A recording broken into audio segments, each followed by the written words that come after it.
Assalamualaikum warahmatullahi wabarakatuh. Mungkin kalian pernah tahu dengan patung ini? Atau kalian ingin tahu mengapa 10 November diperingati sebagai Hari Pahlawan? Untuk itu, kami dari kelompok 5 akan menjelaskan tentang perjuangan arek-arek Surabaya untuk Indonesia.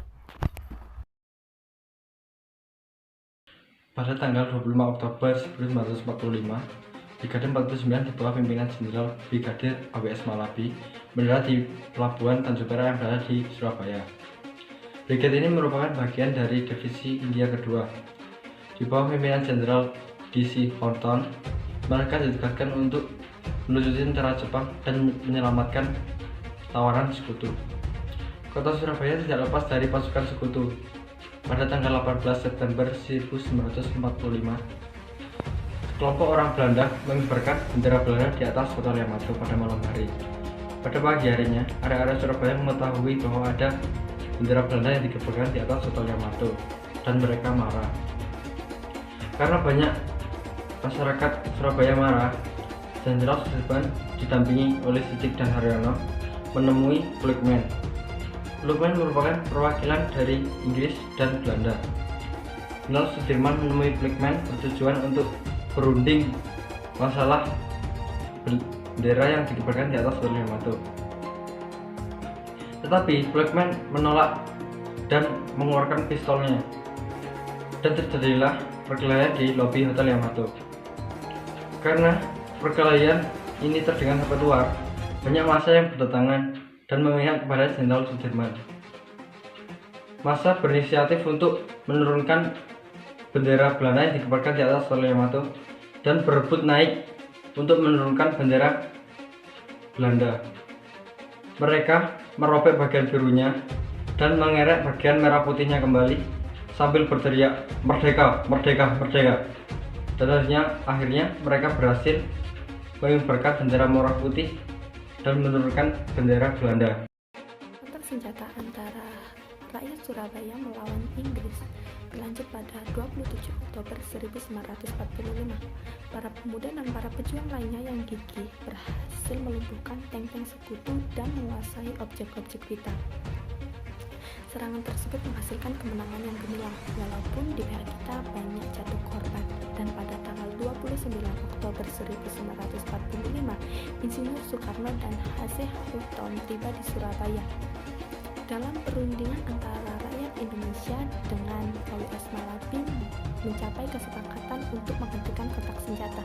Namun kesepakatan tersebut dilanggar oleh pihak sekutu.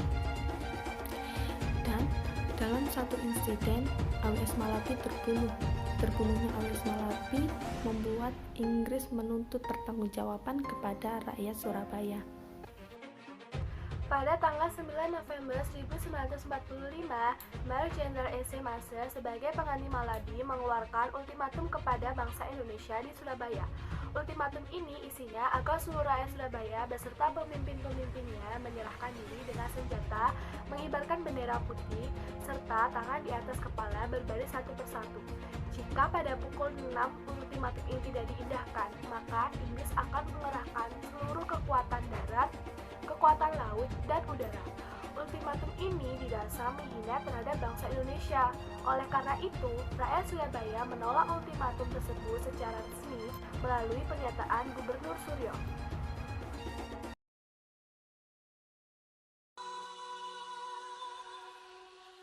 Karena penolakan ultimatum itu, maka meletuslah pertempuran pada tanggal 10 November 1945.